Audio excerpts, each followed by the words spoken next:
Hi, everybody.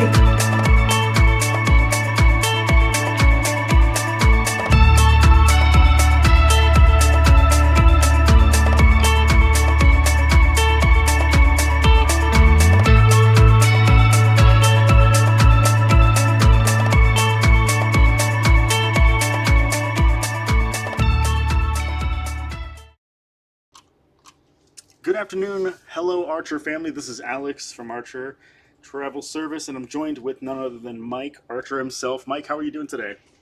I am well. It's another typical day in Seattle, kind of dank, but I'm excited to be with my buddies out there again that I can't see, but I know they're there. So, what we're doing, everybody should be on page 4 of your manuals. And Alex is going to put up a link in the chat room if you haven't already done so, where you can download the manual and also see access to the videos and where they're stored after they do the live session. So Alex is going to post that, and then we're just going to move on. So on page 4, what we're Jose and I have always been talking about sales as a relationship business. It's one of the founding principles that mom and dad drilled into the 4 kids.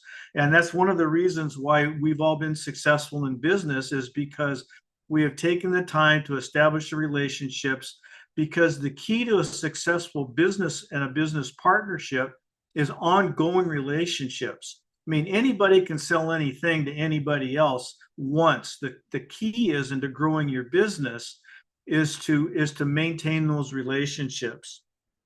And over 27 years in the yearbook business, those of you that know, that's what I did prior to retiring.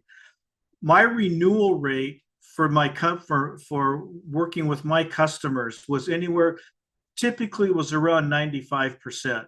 So once I got a hold of people, it was hard to lose them. And sometimes I lost them because I messed up, and sometimes we lost them because the company screwed up. But something happens. But in most cases, there was only 1 or 2 schools that I can remember that never came back to me. Usually they would go someplace else for a year or 2, and then I would always get them back because I would never give up on the relationship. And we're going to show you how to do that with people that you talk to on a regular basis as well.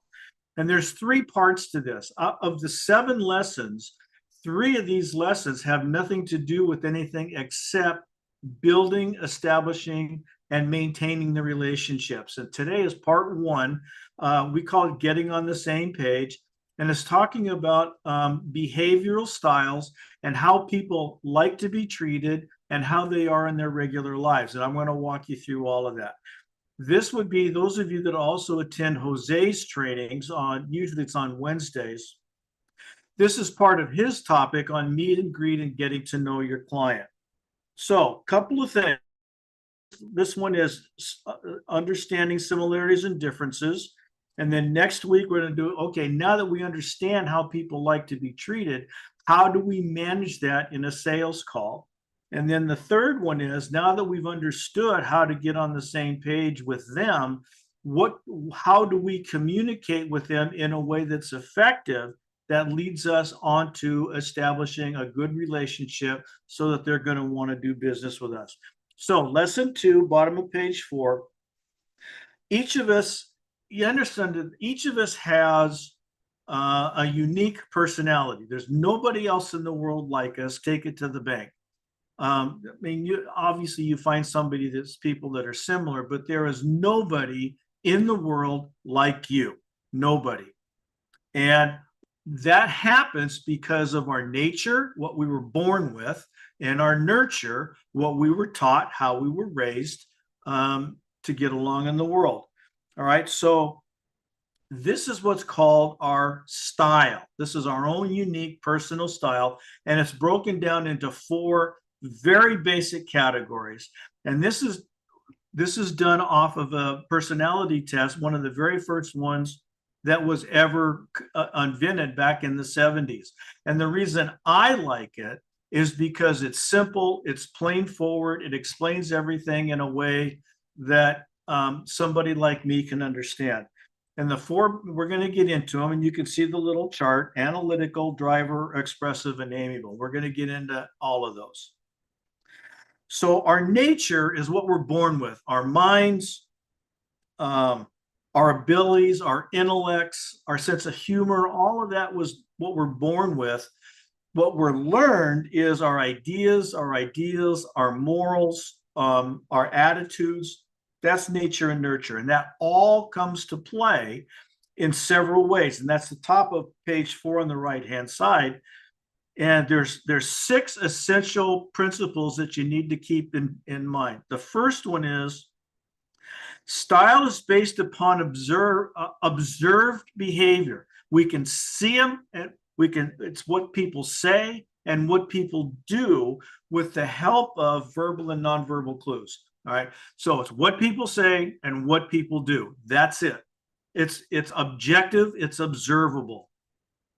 Number 2, style is not putting people in boxes. It's not judgmental. It's there is no good, there is no bad. There just is, which is correct for each individual that you are working with and talking to. Style isn't limited. We're not putting people in boxes here. All we're doing is we're observing behavior so that we can take it and use it to establish a relationship that's comfortable for both people. Your style is perfect for you. It's not subject to change. And each style has its strengths, which are seeds of its weakness. And we'll get into that a little bit later. And we all have behaviors that are typical of some of the behavior patterns in other styles. But there's a home base that we like to live in, and that's what we're going to talk about. All right. So there's a sentence underneath. This is a life skill as well as a selling skill. You can use this on your kids, your family, your friends, your bosses, your coworkers, anybody in the world. This is not just a selling skill. This is a life skill that you can put to use immediately. All right. So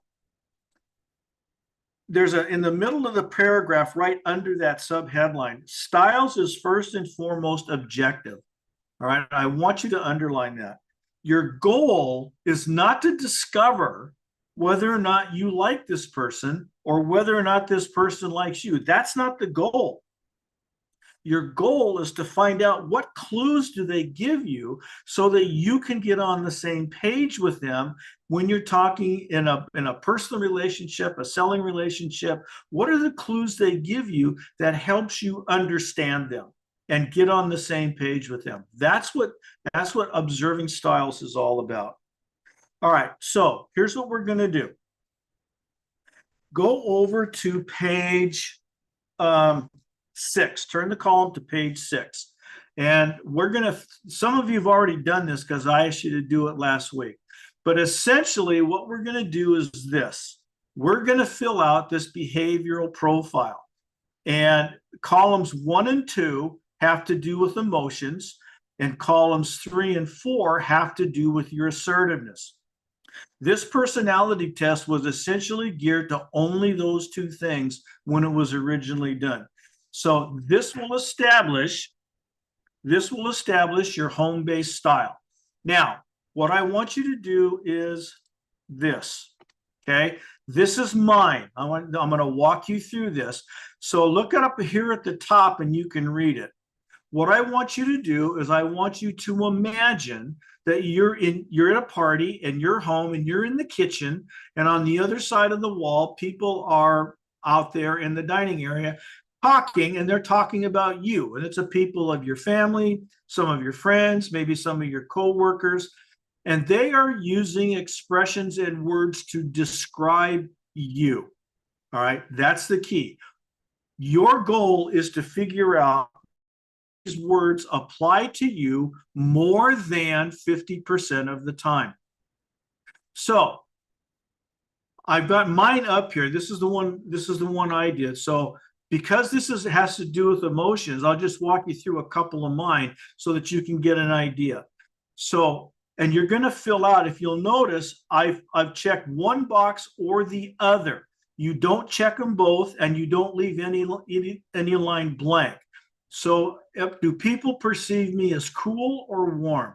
For the most part, they perceive me as warm. Am I reserved or am I approachable? Typically, I'm fairly reserved. Am I communicative or uncommunicative? I love to talk to people. I love to chat. Am I a guarded person or is my personality more open? So that gives you an idea of a little bit about who I am. And then you can see me down on, the whole rest of this. So here's what you're going to do. We're going to take a minute or two and you're going to fill this out right now. And then when you're finished, you're going to add up your total check marks. So I had a 7 on column 1 and an 8 on column 2. Plug those numbers in here, and then you subtract column 2 from column 1. So in my case, I ended up with a -1, which is fine because on the chart, there's positive and negative numbers, which just indicates where we are in the chart. It's not that it's anything bad. Okay, so take a minute, and I want you to fill this out. And then when you're all finished in the chat room, put a hand clap or a smiley face or a thumbs up so that Alex knows that you're finished. And when the bulk of you are all finished and you let us know in the chat room, we'll move on to the next. So take maybe a minute or so.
All right, I'm seeing some thumbs up in the chat.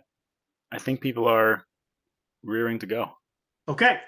All right. So now we're going to go to the next column, and this has to do with your assertiveness, your aggressiveness, however you want to term it. You're going to do the exact same thing. All right. So now look at am I competitive or cooperative? For the most part, I will walk over hot coals to beat you at anything. I'm that competitive. So, but I am slower paced and I do avoid risk and I'm fairly laid back. So that gives you an idea of who I am. So take the same minute, do the same thing for columns 3 and 4. And you'll notice I got another -1. So don't worry about that. I'll show you where that goes in a minute. So when you're all finished, thumbs up, smiley face, and then we'll go to the next slide.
All right, I'm seeing some thumbs up here. All right, so we'll move on. So this is what your chart should look like. So now here's what we're going to do with that. On the emotions on column 1, you'll see the chart. So go back to the chart on page 5 because you can see what I've done here. So on the chart on page 5, you'll notice, so on the emotions, so go down, so I'm a -1, so I'm down here, right there. So I'm going to draw a line. I'm going to draw that line through -1. And then on the assertiveness, I was also a -1. So I go along the assertive column and I find it and I draw a line this way. Where those lines intersect is my home-based style. So according to this, I am an amiable.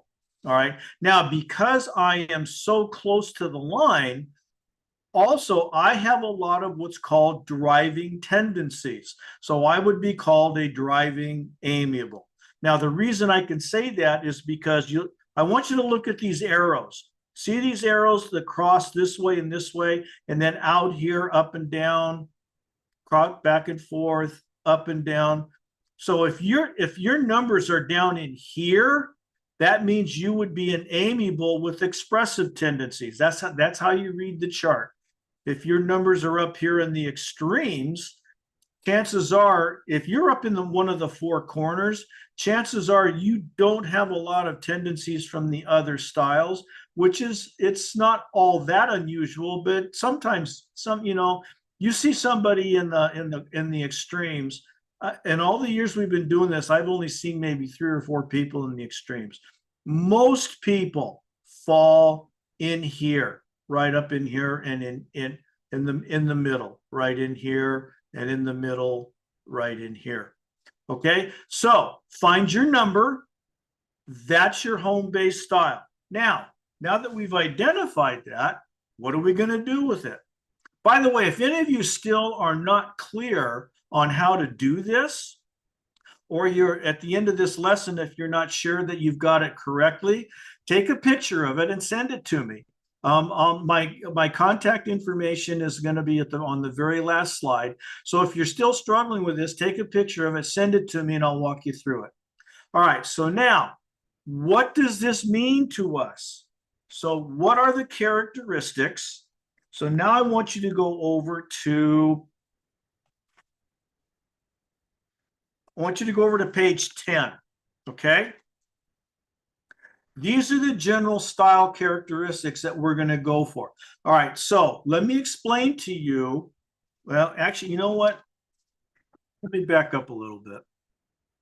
So on this line right here, the assertiveness line, the assertive people, if you are less assertive, you are said to be, you favor asking questions over telling stories. All right, so once we do that, if you are over here where you on the more assertive line, you are making statements. All right, you are more assertive. Those of you who are not very emotional, you are above the line, you control your emotions. And those of you like me who have a tendency to wear their emotions a little more on their sleeves, you are what we call below the line. So for the whole rest of the lesson, you're going to hear me refer to above the line, below the line, right of the line, left of the line. So drivers and expressives are right of the line. They are right of the midpoint. So they're right of the line people. They're more assertive. Less assertive people are left of the line. Okay, the analyticals and the amiables. People who are not as emotional are above the line, analyticals and drivers. And those of us who are a little bit more on the emotional side, we are below the line. We are below the midpoint. Okay, and those are the amiables and expressives. So you're going to hear me use those terms a lot: left line, right line, above line, below line. So if you have any questions about it, you can always come back to lesson 2 and review the video. Okay, so let's move on. So now let's talk about those styles a little bit. All right, so amiable. So now we're back over on page 10. Excuse me. Yep, hold on. Let me get page 10. So amiables, these are the people pleasers. Remember, they're not very assertive, and they're kind of emotional. They love to be with people. They're typically well-balanced people, not a lot of highs, not a lot of lows, very sympathetic. Remember, they are the people pleasers, so they're going to relate to those, to just about everybody. Okay, they're diplomatic as a rule. They love to work in groups. These are not the isolationist kinds of people. And they hate conflict. Amiables do not like fights. They don't. They will avoid a conflict like the plague. It's one of the defining characteristics. That's why it's in caps. All right, and they just hate conflict. And as a rule, when they make decisions, so if I've identified a below the line person like an amiable, or excuse me, a left of the line person like an amiable, if they're not very assertive, that they take a lot of time to make decisions. So that's kind of, and you can read all of this on page 10. All right, so analyticals, these are the seers, these are the doctors, the lawyers, the accountants, these are the facts and figures people. So they're very serious, they're very purposeful. There's always a reason for them doing the things that they do. Very self-disciplined, and they are perfectionists. All right, my brother Steve, I'll give you a classic example. My brother Steve, let me get to that. They're neat and tidy, and they like facts and data. And again, they're slow decision making. But an analytical, one of the things in here is that I should put this in there. One of their overwhelming desires is the need to be right. So if you have somebody that is constantly battling you because they want you to perceive them as being correct, and either you're with them or you don't believe them, so you're against them. My brother Steve is a classic analytical. We got into a discussion one time, and it was a pretty heated discussion. And I asked him, I said, Steve, what would you do if I brought you all the facts and figures that proved my point? He didn't even blink an eye. He says, I just go find other facts and figures that proved my point. So that's when you're dealing with analyticals, be prepared for that. Drivers, these are the dynamic people. These are the corporate head honchos, the CEOs, the CFOs. These are the leaders. They're very dynamic, and they have a tendency to draw people to themselves. They're visionaries as a rule. Where analyticals are the facts and the data people, that they love to get down into the weeds with the minutia. Drivers are not like that. Drivers are more visionary. They're more global thinkers. A lot of times when you're talking to a driver, you want to give them options so that they can expand on their vision. They're very determined people, especially when they've got a purpose in mind and they've got a goal. They're going to make sure they get to that goal. They love options. So when you're selling to a driver and you've identified a driver, give them options. And we'll show you the right way to express those options in lessons 5 and 6. They love to take risks. And so they love control. And because of that, they make very fast decisions. So if you're dealing with a driver, be ready. They might be ready to buy before you're ready to sell. You could be in the middle of your presentation and they go, all right, I like it, let's go. So those are the kinds of people you love. And then finally, the last category, again, right of the line, below the line, expressives are outgoing, very outgoing. They're ambitious. They're charismatic. Am I describing my brother Ron to anybody? Very persuasive. They are less time disciplined. So if the party starts at 9 o'clock, they may or may not get there around 9:30, quarter to 10.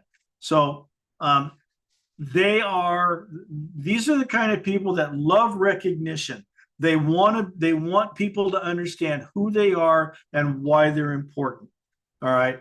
So they love the recognition. And again, they make fast decisions. When Ron and Steve first bought the travel service from mom and dad, Ron and I were talking, mom and dad were having a party at the house, and Ron and I were talking about, this role in the travel service. And I said, Ron, where do you want to go with this? You and Steve are embarking on taking over a pretty good business from mom and dad. And he says, where do you want to go with all of this? And I never will forget his answer. He says, when I walk into a room in a travel convention, I want everybody to know who I am. And it took him about 20 years, but he got there. And you guys, and part of that is because you evolution agents are the single biggest reason for the success of Archer Travel Service. This is one of the reasons why I'm here, is to help you understand the importance of what it means to be not only a travel agent, but somebody who is not only selling travel, but also growing your evolution business on the recruiting side, where you're building your own teams. So remember, you are using this not only to sell travel, but also to build your team so that you can make money on both ends, selling travel and the recruiting, and taking the commissions that Evolution has to offer for bringing more people in. Never forget that. When you take this sales training class, you are working toward an overall goal of establishing your business on two fronts. Very, very, very, very critical. All right, now there's one thing that we need to talk about before we sign off today. And I want you to go back to, I just want you to pay attention to this. I am a driving amiable. So I have characteristics from the driver. Like when I'm teaching, I'm very much a driver. I have like 30, 35 minutes to get a whole bunch of information across. I got to make sure it gets done in a timely business and it gets my point across. So I need to be in control here, especially of my time. But when I'm dealing with drivers on a regular basis, those people who are dynamic, they make fast decision making, they like to be in control. Sometimes I have issues with them. And so I want you to be aware of a phenomenon called toxicity. All right. If you're having issues with people, chances are, so let's say that you're an expressive and you have identified somebody. Now, another caution, it's really, really easy to get somebody in a half, either above or below the line, or either right or left of the line. It's easy to get them into a half pretty quickly, because I'm going to show you some style clues to look for. Getting them into a specific quadrant is a little bit more difficult. But one of the things that can help you is, like, if I'm an amiable and I'm dealing with an expressive, chances are I'm going to be okay because we share the emotionalness trait. But if I'm an amiable and I've identified a driver, I have to be a little careful because my laid back, my style, less assertive, less or more emotional, are in conflict with their more assertive, less emotional. So it's called style toxicity. And that's what this is right here. While it could be complementary in yourselves, it could be a little bit of a hang up with when you're dealing with somebody else. So be aware of the amiable driver characteristics and the analytical expressive characteristics when you're dealing. Sometimes it comes up, sometimes it doesn't. The more extremes you find in any one of them, the more chances are likely that you're going to express issues. All right. Now, one of the other things to be really, really careful of is you are not static in this quadrant. So like right now, because I'm teaching a class, I'm over here someplace. I'm very assertive because I got to get a lot of stuff done. So you are never static along either one of these lines. And it all depends on the situation you're in, how emotionally charged it is, what needs to be done, the kinds of people that you're talking to. So it's really, you have to really pay attention that at any given time, like right now, I'm not very emotional. I'm more up in here because I don't have time to be emotional. So I'm probably someplace up in here to get this done. So I'm only using that as an example to be aware It's called situational awareness. Be aware of where you are, what you're trying to accomplish, who you're with, and that's going to determine where you are on this scale at any given time. But for the most part, amiable is my home-based style. That's where I like to live, and that's where I'm the most comfortable. So, but I just wanted to let you guys know that this is not static by any means. Now, go to page 11. There are some things to look for. And remember, I said they give us verbal and nonverbal clues to help us identify what people say and what people do. So here's what to look for. The characteristics are down here on the left, and each one of the quadrants is over here. So there are a ton of characteristics in the voice. All right. For example, amiables are typically softer, slower, some animation, some inflection. But look at drivers, which is where I am today. Louder, faster, little bit of animation, pretty good inflection. And my speech pattern, because my speech pattern is more on the formal side anyway. A lot of it is because I had junior high and high school English teachers drill it into me in the 50s and 60s. So, all right, so you can read all of these. There's a ton of stuff in the voice. In the diction, you can see it. Now, to help you understand this, so in the voice, softer and slower, softer is an indication of emotions, of assertiveness, as is slower. All right. Animation and inflection are characteristics of your emotional side. All right. So softer, slower, animation. So the top two have to do with assertiveness, and this is across the board. And the bottom two have to do with emotions. Handshakes. Okay. Hold on. Handshake. One of the first things that people do is when you meet somebody for the first time, one of the very first clues you're going to get from them is what's on their face and what's in their handshake. All right. So amiables have a firm handshake. Analyticals typically not so firm. Drivers have strong handshakes. They'll crush the life out of your hand. And expressives are firm. So the top one has to do with assertiveness. The bottom one has to do with your emotionalness. And I'll tell you why. Amiables, as a rule, have you ever gone up to somebody? It's hard because I can't be in front of you, but have you ever shaken hands with anybody who comes in? So a neutral handshake, a business handshake, let me back up a little bit, is a business handshake is thumb up, fingers together, reaching out, and you go into the web right here. It's web to web. All right. So when you're shaking hands with somebody, it's web to web. That's a good business handshake. Neutral position. Okay. Now, some people have a tendency to come under. Some people have a tendency to come over. That means something. Pay attention to it. If somebody comes into you and gives you underneath, what they're telling you is, use me to abuse me. I'm all yours. I am a more submissive personality. Okay. The analytical, because they like control and they're not very socially oriented, their handshakes have a tendency, instead of being out, they have a tendency to be in, like this. All right.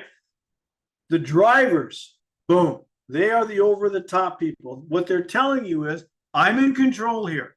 Leave everything up to me. And then the expressives, they're halfway to you and their arms are out as far as they can get it. One of the funniest stories I ever tell using this is when I was a sales rep, I went into the school where a high school where my kids went to school. And I knew the principal, so I was going to play an experiment. And I went in and I knew this guy was a right of the line guy. And he comes in, so I go out like this, and he comes in like this.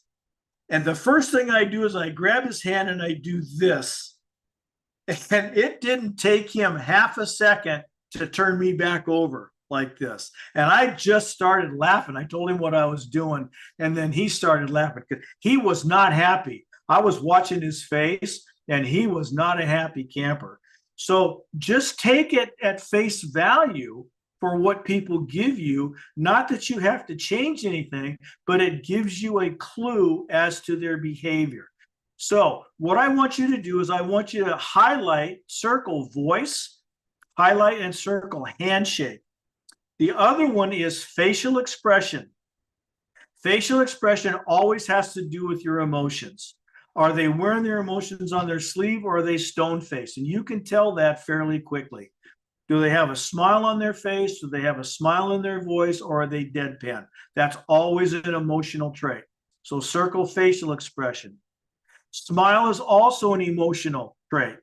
Do they smile easy and often? Is it tight and rare? What is it? Eye contact is another good one. I want you to circle that one. Eye contact can go anywhere from a nice, steady gaze to where somebody is absolutely boring in on you. Have you ever had a conversation with anybody whose eye contact was so strong you had to look away? And on the opposite end, have you ever been with somebody whose eye contact was so weak, they're darting around the room, looking at their shoes, looking at their hands, looking at the clock, that it's very distracting because you're trying to get their attention and they're not giving it to you. At least that's what you perceive. All right. So pay attention to that. That's also an emotional. Gesturing. Gesturing has to do with, again, emotions. Typically, and this is I only use this one to get people right or left of the line. Yeah. So people who are more assertive and more outgoing, their gesturing is typically outside of their shoulders. People who are less assertive have a tendency to keep their body posture and their width inside their shoulders. It's not something you need to pay attention to a lot, but sometimes it becomes very obvious. And then the last one is your posture.